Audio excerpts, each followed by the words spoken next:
Chères auditrices et chers auditeurs, dans cet épisode de la Zone Fantastique, j'accueille un rédacteur émérite du blog du cinéma, Thomas. Bonjour Thomas. Bonjour Jean-Baptiste, comment ça va? Ben ça va, écoute, ça faisait un petit moment qu'on s'était pas vu. Toi, t'étais sur le blog à peu près à la même époque que moi, à l'époque où je travaillais par écrit pour le blog dans les années Ça avant-guerre. compare, ouais, on va dire 2010 autour de là, ouais. Exactement.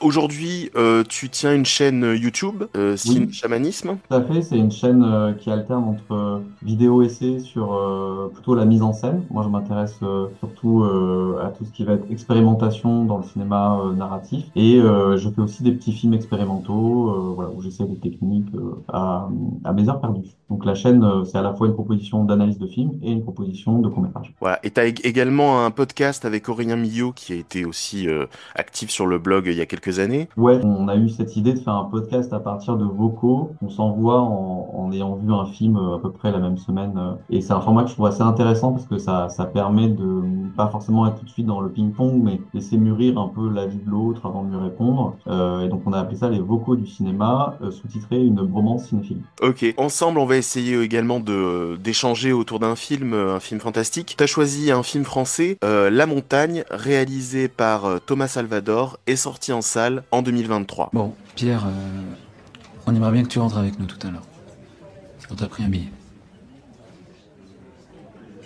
Ok, c'est gentil. Mais non merci. Écoute, on a tous fait le déplacement pour venir te chercher et je crois qu'on a eu raison. Parce que là, t'es vraiment en train de péter un câble. Non, mais ça crève les yeux. Alors, tu peux faire des blagues, te forcer à sourire, à dire que tout est cool, hein, mais tu trompes personne. Enfin, dites-lui, vous, qui déconne complètement, là. Alors, Thomas, est-ce que tu réussirais à nous faire un pitch de La Montagne? Oui, je pense que je peux me lancer, ça va pas être très compliqué. Non. La montagne, pour moi, en tout cas, ça raconte la passion, l'attraction, la fascination pour la montagne d'un homme qu'on nous présente dans la quarantaine, qui travaille pas autour de la robotique. Enfin, c'est un métier qui nous est pas trop décrit, mais on sent que c'est pas un métier qui l'intéresse beaucoup. Et l'essentiel du film, ça va être lui essayant de gravir une montagne qui est de la haute montagne pour le coup. Donc il y a tout une première partie du film qui va être plutôt être réaliste et se concentrer sur qu'est-ce qu'il faut faire pour monter là-haut avec des échecs, des réussites, etc. Et une deuxième partie plus fantastique, le dernier tiers du film qui tourne vraiment vers le merveilleux avec une rencontre de créatures ou en tout cas d'éléments mi-minéral, mi-animal et un retour en fait à la vie normale. Donc l'histoire est plutôt un fil rouge qui est pour moi l'excuse à montrer des images et un certain rapport à la nature, on va dire. Ouais, ouais, bah, je pense que c'est assez bien résumé, effectivement. Donc, c'est un film qui va vraiment se concentrer sur un personnage principal. Il y a assez peu de personnages qui interviennent dans le film, puisqu'on est vraiment dans une relation, une sorte de, j'allais dire de monologue, mais de dialogue. On n'entend pas forcément la montagne lui parler, mais on comprend qu'il y a effectivement cette espèce de dialogue intérieur qui se passe entre le personnage principal, Pierre, avec la montagne, avec ce décor, avec cet univers qu'il semble complètement découvrir. Alors, toi, pourquoi ça t'a particulièrement parlé, ce film? C'est pour l'aspect fantastique ou il y a d'autres thématiques sous-jacentes qui t'ont davantage interpellé? Pourquoi t'as choisi ce film pour le podcast? J'ai choisi ce film parce que je cherche un peu des exemples de réalisme magique qui puissent m'inspirer pour mes propres essais cinématographiques. Parce que ça me semble en fait un angle très intéressant pour notre époque qui est quand même marquée par la question de la crise écologique, du réchauffement climatique, et se dire qu'il faudrait un peu de nouvelles manières de raconter la nature. Ça peut faire partie en tout cas d'une forme d'éveil des consciences. Et je trouvais que ce film était à la fois une belle traversée visuelle et en même temps il y avait comme ça des pistes réalisme magique qui m'intéressait pas mal. Et puis je trouve que justement c'est un peu un tour de force au sens où, comme on l'a dit, l'histoire elle est un peu ridicule sur le papier, quoi. C'est trois lignes. Et en même temps, moi je me suis pas du tout ennuyé en voyant le film. Après, je l'ai découvert en salle, connaissant pas trop justement le tournant merveilleux à la fin. Je me suis laissé embarquer et je pense que c'est un film où si on a du mal au début, en fait ça va être une torture, quoi. Ouais. Et j'ai vu notamment, pour préparer le podcast, Vincent n'a pas d'écaille, son précédent film, à Thomas Salvador. Et là, je l'ai vu sur mon petit écran et ouais, j'ai pas réussi à rentrer dedans. Aussi parce que je pense que il avait moins réfléchi à qu'est-ce qu'il souhaitait vraiment raconter. Ça faisait plus péripétie pour la péripétie. Vincent n'a pas d'écaille. Ça faisait plus, je prends un genre cinématographique qui est en fait le genre de super-héros, de film de super-héros qui était très en puissance à ce moment-là à Hollywood. Je crois que c'est 2015, si je dis pas de bêtises, Vincent n'a pas d'écaille par là, 2015-2016. Et il y avait un côté plus presque exercice de style. Mm. Je prends un genre qui est un genre qui apparaît très spectaculaire avec des gros moyens techniques et un sens de l'héroïsme, de l'épique quand il est traité généralement pour un gros divertissement. Et là, j'essaie de le tourner façon, entre parenthèses, ça veut pas dire grand-chose, mais façon film d'auteur français. Et Mm. c'est vrai qu'il y avait un côté un peu plus, je prends un récit motif par motif et j'essaie de le traiter à ma manière. Bon, au-delà de l'exercice, ça donnait pas une impression de cohérence thématique comme celui-ci. Celui-ci paraît un film plus abouti parce que plus simple et qui va plus à l'essentiel de son sujet. La montagne, il n'y a pas on va dire, une intrigue très développée, Voilà, c'est mais je ça. trouve que l'histoire, au sens plus large, est assez riche, notamment par les éléments qui nous placent par sa mise en scène et qui nous laisse aussi notre imaginaire, qui nous laisse travailler. Finalement, il y a plus de mystère dans la montagne. Ça nous est présenté vraiment comme un film au début assez réaliste, presque naturaliste. On pourrait penser à Herzog et ce rapport à voilà, la nature monumentale, écrasante, dangereuse aussi, pas du tout idéalisée. Et puis voilà, ça va vraiment rentrer dans le fantastique vers la fin. Mais en y repensant, je me dis que le film est peut-être déjà fantastique dès le début. C'est juste que c'est moins évident parce que ça ne fait pas appel au code. Ouais. Mais cet attrait pour la montagne est complètement irrationnel. Et justement, on n'est pas dans la psychologie. On n'est pas en train de se dire pourquoi, par rapport à son environnement familial ou professionnel, cet homme veut fuir. Il y a des petits éléments qui sont comme ça, mais c'est pas l'essentiel. Non, il y a plus vraiment une fascination pour un motif, pour un but inaccessible. On peut penser aussi à Rencontre avec le troisième type, où il y a Oui. cette idée que quelque chose Ouais. nous transcende et nous pousse de plus en plus loin et nous attire presque magnétiquement. Et c'est en ça que je pense que même la première partie reste fantastique, même si elle n'est pas surlignée. Oui, oui. Alors en plus, le film, il faut connaître un peu l'histoire autour de la sortie du film. Mais d'abord, il a fait Cannes en 2022, et puis ensuite, à la fin de l'année 2022, il a été présenté au PIF, au Paris International Fantastic Film Festival. Il a remporté l'Œil d'Or, donc le plus gros prix pour les longs métrages au PIF. Donc ça a forcément teinté sa sortie de fantastique. Mm. Et j'ai envie de dire, d'une certaine façon, on aurait presque eu envie que cette composante fantastique ne soit pas annoncée par Oui, ce prix au pif, parce que quand on voit l'affiche, comme tu dis, quand on commence dans le film, on n'a pas forcément des indices sur le fait qu'on est dans un film fantastique. Et d'un autre côté, bon, c'est aussi un point d'accroche pour les spectateurs qui viennent chercher du fantastique et qui se disent, le film met peut-être du temps avant d'installer quelque chose de genrifique, comme on dit, dans sa mise en scène. Et je sais qu'à un moment ou un autre, ça va arriver, il y a cette promesse-là, et tu peux aussi te raccrocher à cette promesse. oui. Donc il y a un peu ce double effet. Je sais pas exactement comment il faudrait voir le film sans savoir que ça va basculer dans le fantastique ou en le sachant, mais en tout cas, bon, la sortie du film a fait que la composante fantastique nous était annoncée, et puis c'était de toute façon le réalisateur de Vincent n'a pas d'écaille, donc Mm. c'est vrai que c'était aussi signé de ce côté-là, quoi. Mais bon, moi je dois t'avouer que c'est un film que j'ai trouvé intéressant dans sa façon justement de mettre en scène du fantastique et d'essayer effectivement de proposer un traitement qui est très différent de ce qu'on voit, c'est-à-dire quelque chose qui est beaucoup moins atmosphérique. Effectivement, la montagne, elle est montrée en plein jour. T'as pas l'impression qu'il y ait une coloration particulière dans les impressions qu'a Pierre pour le décor de la montagne. montagne. On sent qu'effectivement, comme tu dis, il y a quelque chose d'irrationnel, mais on pourrait tout simplement rapporter ça sur un plan psychologique dans un film où le personnage pète les plombs, décide Mm. de tout quitter, de se lancer dans quelque chose de qui tranche complètement avec sa petite vie bien installée qu'il avait jusque-là. Bon, quand tu regardes ta barre de lecture, en fait, l'élément fantastique, à proprement parler, là où on te dit, bon, bah là, voilà, clairement, c'est fantastique. Les premières apparitions fantastiques dans le film, elles arrivent à la moitié du film. On est à plus Ouais. de 50 minutes de film. Pour moi, ça reste un petit peu léger, en fait, justement, dans ce traitement fantastique. Alors ça, c'est des questions de goût personnel. On est dans un podcast qui vient parler de fantastique, et donc forcément, j'ai peut-être pas eu forcément mon contentement de ce côté-là. Il y avait peut-être des choses un petit peu plus fortes à faire autour de ça, et finalement,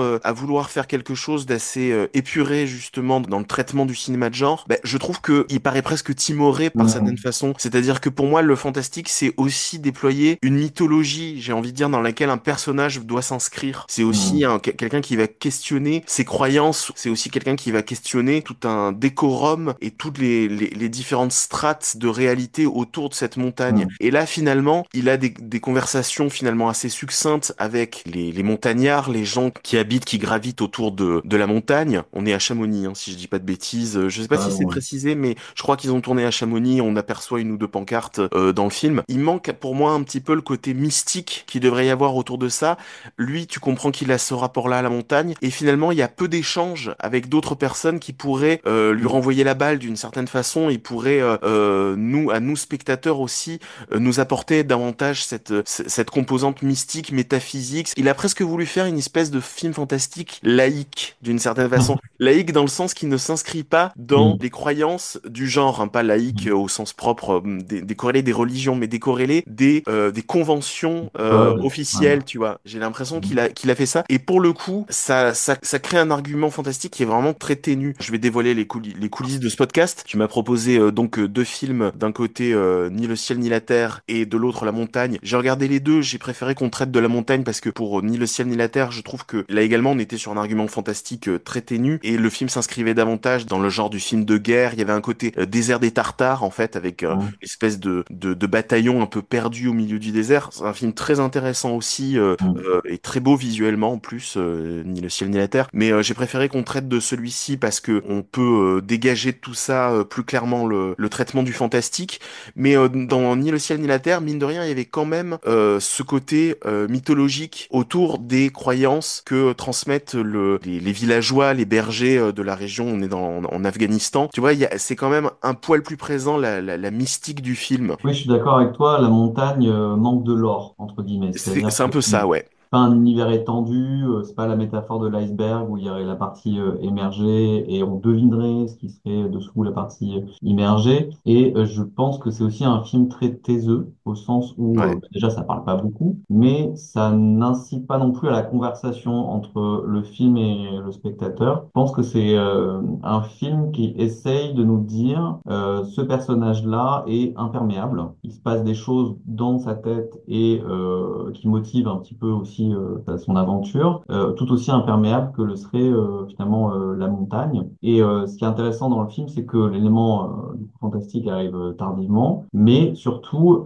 ça n'a pas d'impact sur le récit. C'est-à-dire que, en gros, il échappe de près à la mort, événement merveilleux, fantastique, pour revenir aussi sur l'appellation, il se réveille à l'hôpital et il y retourne. Oui. C'est-à-dire que Oui. en termes d'intrigue, il n'y a pas grand-chose en fait, Non. à part cet objectif, cet échec et de nouveau l'objectif. Mais ce que je trouve intéressant, en t'écoutant, je me suis rappelé que le film terminait sur un dialogue par le toucher avec Louise Bourgoin, qui inclut la dimension fantastique. Et c'est comme si bah, ce personnage-là, il avait une arche fière, qui était je suis seul avec moi-même, je suis enfermé, je suis dans l'incommunicabilité. Et quand il a fait cette aventure-là, il a eu cette rencontre avec ces créatures-là, il peut enfin s'ouvrir peut-être à l'autre et un dialogue peut du coup se créer et c'est celui avec Louis Bourgoin. Et là, du coup, le film s'arrête parce que le film dit ben, ce personnage est arrivé au bout de sa trajectoire. Mais c'est assez perturbant. Et c'est, je pense, un film avec lequel tu peux dialoguer de manière intellectuelle, mais tu peux pas dialoguer par l'exploration du lore, comme tu Non. dis assez bien. C'est tout à fait juste. Beaucoup de choses se passent dans sa tête, et finalement, les relations qu'il a là avec tout ce qui l'entoure passe vraiment en second plan derrière sa relation avec la montagne. À part effectivement la relation qu'il a avec le personnage de Léa, qui est donc une restauratrice dans un restaurant d'altitude, comme on dit, près de la montagne. Donc c'est la seule le seul personnage avec lequel on sent qu'il y a quand même un peu d'affect, un peu d'émotion dans leur relation. Sinon, c'est vrai que voilà, rien ne va se mettre en travers de la mission qui s'est fixée, de la quête qui le hante en fait d'une certaine façon, qu'on a du mal à comprendre et que lui-même a du mal à comprendre. Et donc, comme tu dis, le fantastique en fait ne change pas vraiment ça. Le fantastique est une révélation de la profondeur de sa quête en fait, mais son parcours personnel à lui ne bouge pas vraiment suite à cette révélation. Ça ne fait que conforter sa détermination à aller au bout de cette exploration du cœur merveilleux de la montagne, quoi, Mm. d'une certaine façon. Et le Mais film se peut-être que termine. du coup c'est presque un film qu'on pourrait rattacher aux scientifiques merveilleux. Tu vois, genre Jules Verne, qui va beaucoup nous détailler les étapes techniques d'une exploration. À un moment donné du récit, il va dire bah, maintenant que vous êtes allé assez loin avec moi dans l'aspect concret, réaliste et que vous y croyez, je peux inclure des choses du merveilleux, du fantastique. Oui, peut-être, sauf que c'est assez succinct là aussi dans le film. Il y a quand même pas grand-chose de technique. Il y a un peu de la technique quand il accompagne un alpiniste qui lui dit, ben on va traverser le glacier, on va remonter. Et t'as un petit peu des dialogues qui sont effectivement techniques. Tu fais comme ça, on se met à telle distance au cas où il y a un problème. Tu mets ton piolet comme ça. Il y a un dialogue un petit peu plus technique. On voit que vraiment il essaie de fourbir des armes pour pouvoir aller au bout de sa mission, qu'il est pas complètement fou. Et voilà, il s'y prépare complètement. Mais Oui, et en même temps, tu as les scènes aussi quand il va justement acheter de l'équipement, on sent qu'il choisit. ouais.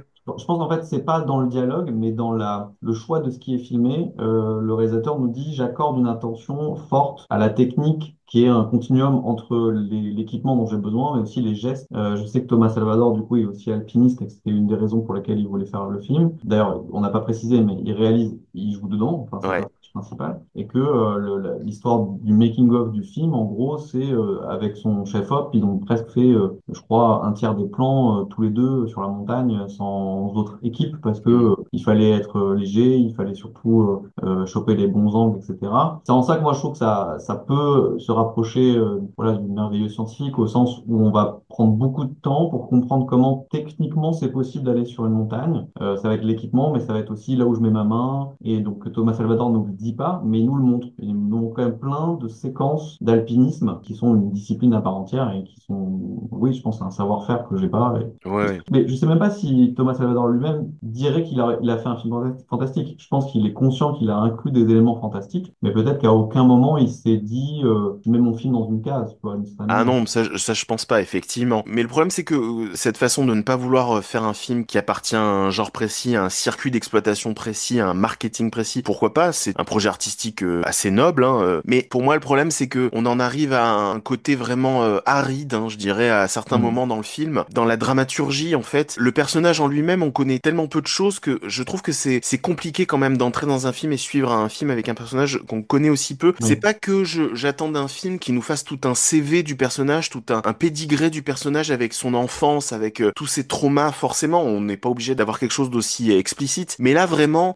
on a du mal à comprendre justement, par exemple, tu vois, son rapport à ce qui doit être technique, à un savoir-faire. Bon, on se dit que de toute façon, c'est un ingénieur en robotique, d'après ce qu'on a compris dans le film. On se dit, ça doit déjà être un cerveau bien organisé. Et Oui. on serait arrivé là par un personnage beaucoup plus Poète, littéraire, ouais. exactement, tu vois, un peu plus vagabond dans sa tête, un peu plus qui aurait besoin de d'avoir des fonctionnements plus rationnels pour pouvoir survivre dans la montagne. Il y aurait tout un processus qu'il serait obligé de faire pour adopter une certaine forme d'intelligence. Là, on l'a pas vraiment, on le sait pas et le peu d'éléments qu'on a, c'est qu'on imagine quelqu'un de déjà très structuré. Alors tu vas me dire justement, le film va peut-être amener cet esprit très scientifique vers quelque chose de plus merveilleux, de plus poétique, va l'ouvrir sur une porte Mm. plus poétique et peut-être plus émotionnelle, là où son métier peut-être commence à l'ennuyer, où il ne trouve plus la même émotion. C'est quand même difficile de se raccorder à des choses dans le film qui vont être justement des points d'entrée émotionnels où on est en empathie avec le personnage. Je trouve que là, pour le coup, il est vraiment allé au strict minimum. Je dois t'avouer que j'ai un peu de mal avec un récit qui est aussi peu généreux. Je sais pas si c'est une question d'être généreux, mais en tout cas qui est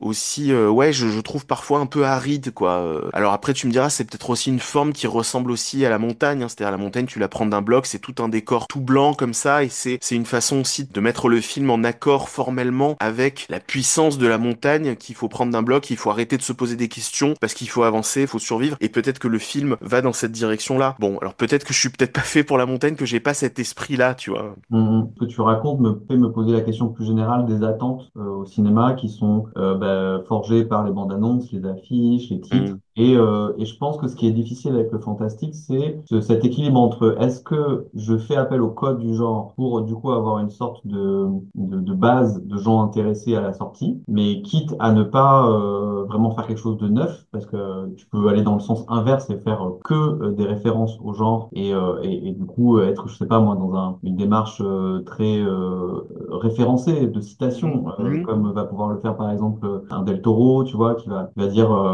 moi ça va être dans mon design, ma direction artistique et Mhm. que je vais innover, mais je me repose sur les anciens. Et d'ailleurs, je suis assez curieux du Frankenstein qui va sortir. Ou alors, tu peux te dire, oui, mais est-ce que je peux pas m'en échapper de toutes ces références, de tous ces classiques, et est-ce que je peux pas faire quelque chose de nouveau, et auquel cas, bah, peut-être un peu obligé de décevoir les attentes des aficionados, en fait, du genre. Je suis pas sûr que Thomas Salvador se soit dit, je vais faire un film fantastique. Je pense qu'il s'est dit, j'ai envie de faire un film sur la montagne me fascine, qu'est-ce que je peux inventer pour raconter cette fascination? Oui, Et il y a une oui, grosse part qui est réaliste et il y a une petite part qui est poétique. oui, Et oui, prends le film en fait comme la déclaration d'amour, tu vois, d'un alpiniste à la montagne, où il te dit, oui, je pourrais te parler des heures de matos et de comment tu vas sur une face et pas sur une autre, tu prends tel sentier et pas une autre, mais je peux aussi te faire un poème en fait sur la roche, j'ai l'impression qu'elle est vivante, qu'elle me parle, qu'elle est chaleureuse. Et c'est ça qu'il a voulu traduire, je pense, dans le film.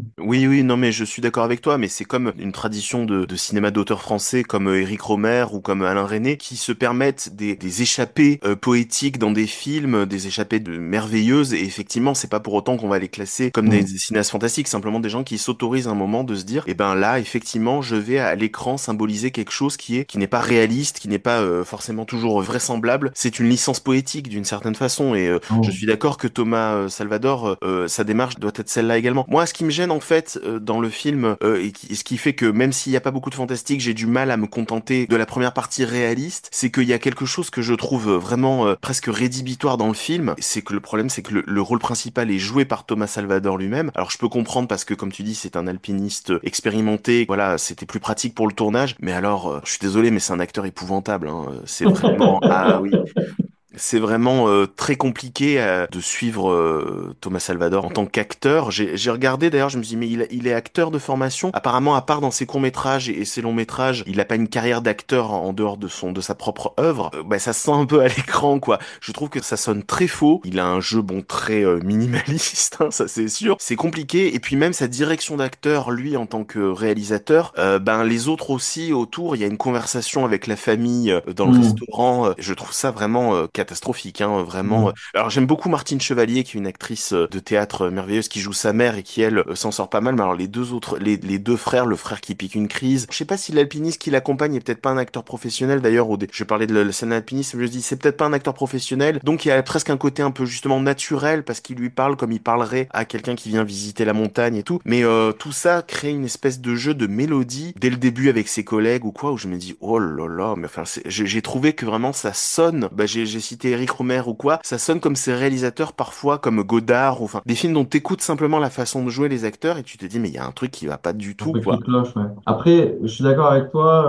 Je pense que ça marche pour la montagne pour moi, au sens où pour moi ce personnage est paumé, en décalage, bancal, pas bien dans sa peau, quoi. Et du coup que le monde sonne faux, ça me choque pas. Mais c'est vrai que d'avoir vu Vincent n'a pas d'écailles hier, je me suis dit oui, c'est peut-être pas que Non, c'était montagne, c'est déjà le son cas. style en fait. Du coup, Ouais, selon les films, ça marche ou pas. Je pense ouais. que selon les films, je me dis qu'il vaudrait mieux qu'ils connaissent bien ses défauts et ses qualités et que du coup, effectivement, il écrive des projets où ces défauts racontent quelque chose sur le film. Parce que quand c'est pas le cas, c'est bien encore plus difficile à suivre, à rentrer dedans. Et il devrait peut-être laisser le rôle principal à quelqu'un d'autre, quoi. Parce que là, je trouve que voilà, c'est Peut-être, vraiment ouais. compliqué, quoi. C'est paradoxal parce que le cinéma fantastique, on reproche parfois aux apprentis cinéastes, à ceux qui commencent leur court-métrage, de soigner une direction artistique, de soigner des effets, une lumière, et de parfois négliger la finesse d'un dialogue, de négliger la finesse d'une direction d'acteur, tu vois, parce qu'on sent que pour ces anciens fanboys, ces anciens fans de fantastique, c'est davantage, tu vois,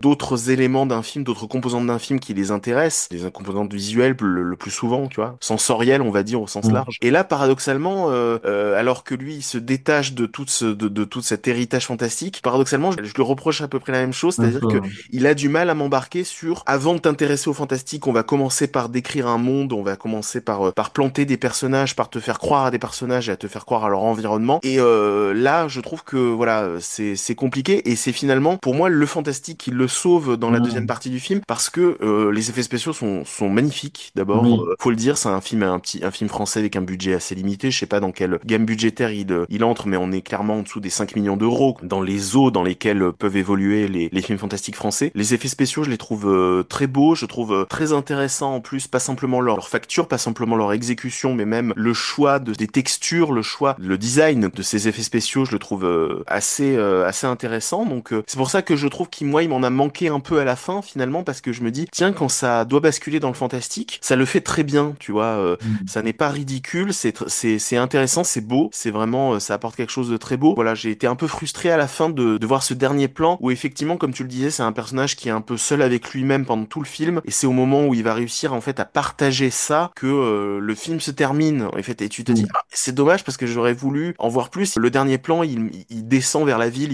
il regagne la ville avec, on va laisser la surprise aux spectateurs de découvrir comment ça s'exprime à l'image sur le plan fantastique, mais avec cette composante fantastique qu'il a maintenant avec lui, il va la porter au monde en fait. Donc on imagine que c'est ça Mm. qui se passe et là tu te dis ah c'est dommage parce que bah ça se termine presque au moment où tu voudrais que ça commence quoi. Ou en tout cas tu voudrais que ce soit la deuxième partie du film d'une certaine façon. Tu dis Mm. tout ce que j'ai vu jusque-là, je me serais dit ce serait une première partie de récit, pourquoi pas, et puis ensuite on va vers autre chose, on va vers le fait qu'il va devoir partager ça avec les autres, qu'on voit un peu plus ça avec effectivement le personnage de la restauratrice. Finalement c'est ce problème est vite réglé dans leur relation et puis le film se Mm. termine. C'est dommage parce que finalement toute la composante vraiment fantastique, surnaturelle, je trouve que pour le coup elle fonctionne assez bien et son traitement sans trop d'effets comme ça classiques, une musique qui est très en retrait, moi je trouve que c'est pas plus mal. Parfois les musiques sont trop présentes, la musique dans le film est finalement assez discrète. Je fais le lien avec donc Vincent Napadécaille, mais aussi un court-métrage que j'ai vu de lui au Festival de Pantin qui s'appelle Brick, Mhm. qui l'a filmé sur presque 10 ans, je crois, un peu entre plein de tournages. Et l'idée principale de Brick, c'est une idée visuelle en fait. C'est le personnage est dans des boucles. Donc, par exemple, il traverse un champ et puis au milieu du champ, en fait, il va revenir en arrière. Et tu vas avoir cet effet visuel plusieurs fois dans le film qui va du coup on va dire, s'aggraver. Et par ailleurs, le personnage est présenté comme un fan d'observation d'oiseaux. Donc, il y a des scènes aussi d'observation d'oiseaux. Et je pense que sur ces trois films, moi, je dirais que le thème principal, c'est la tentation de quitter le monde humain, en fait, et de vraiment se fondre Ouais. dans la nature et d'être complètement genre partie prenante de la nature et plus avoir cette séparation humain-monde naturel. Et je pense qu'en ça, il n'est pas très intéressé pour raconter des histoires d'humains, en fait, justement. Et c'est aussi pour ça que il n'y a pas beaucoup, comme on disait, de lore, Mhm. paraît que, machin. C'est beaucoup des histoires d'individus qui presque veulent devenir ermites et veulent se séparer de la société. Et je pense que, enfin, il faudrait l'interroger là-dessus, mais je pense que lui-même, en fait, c'est peut-être une tentation, quoi, de dire, Ouais. finalement, je vais arrêter de vouloir être en société, je me retire à la campagne et je vis tout seul. Et ouais, c'est des films un peu arides au sens où ils veulent pas s'inclure dans la conversation, ils veulent pas être. C'est pas des films extravertis, c'est des films très introvertis qui te racontent cette tentation. Et moi, je trouve que c'est intéressant par rapport à l'époque où on est. Bon, bah en tout cas, c'est clair que c'est une proposition assez forte, hein, même radicale, on peut dire. On peut au moins saluer ça et on adhère ou on n'adhère pas. Voilà, pour moi, je trouve que c'est compliqué avec les mauvaises manies, j'ai envie de dire, en tant que réalisateur et d'acteur. Mais c'est vrai que le projet en lui-même est intéressant et mine de rien, ça a quand même intéressé des fans de Fantastique puisqu'il a eu un prix au PIF. C'est le public qui vote, hein. Donc Mm. c'est un public moi qui fréquente le festival, qui fait des comptes rendus pour le blog justement. Je peux dire que ce sont vraiment des fans assez exigeants, hein, les fans du PIF, c'est des lecteurs de Mad Movies, c'est toute cette communauté-là. Et pourtant, c'est ce film-là qui a remporté Mm. l'œil d'or sortir en 2022, donc ça veut dire que ils ont quand même été séduits par ce côté film d'obsession, comme tu disais, proche d'un film comme Rencontre du troisième type, comme si le personnage était hanté par une force supérieure et invisible, quoi. Un Oh. sortilège, voilà, le mot que je cherchais, c'est sortilège, Sortilège, ouais. voilà, sortilège, ouais. Et finalement, ça, le public des fantasticophiles a quand même vu ça dans le film, quoi. Ça t'arrive souvent? Parfois, oui. Bah, si tu veux, je peux te montrer un nœud génial pour les lacets. Ça se défait pas tout seul et en plus ça s'enlève très facilement. Je te montre? Ouais. Fais comme moi. En fait, tu commences comme un nœud normal. Tu fais ta première boucle. Ok. Sauf que ta deuxième boucle, tu la doubles. Tu tournes autour de ta première boucle à droite. Tu la passes en dessous. Non, j'ai raté là. Je vais aller moins vite. Alors, tu fais ta première boucle. La deuxième, tu la doubles. Ouais. Tu fais un premier tour. Ouais. Sauf que la deuxième boucle, en fait, tu la repasses une deuxième fois sous la première boucle. C'est ça. Parfait. Si vous avez apprécié cette émission, n'hésitez pas à vous abonner et on se retrouve prochainement pour de nouveaux épisodes. À bientôt!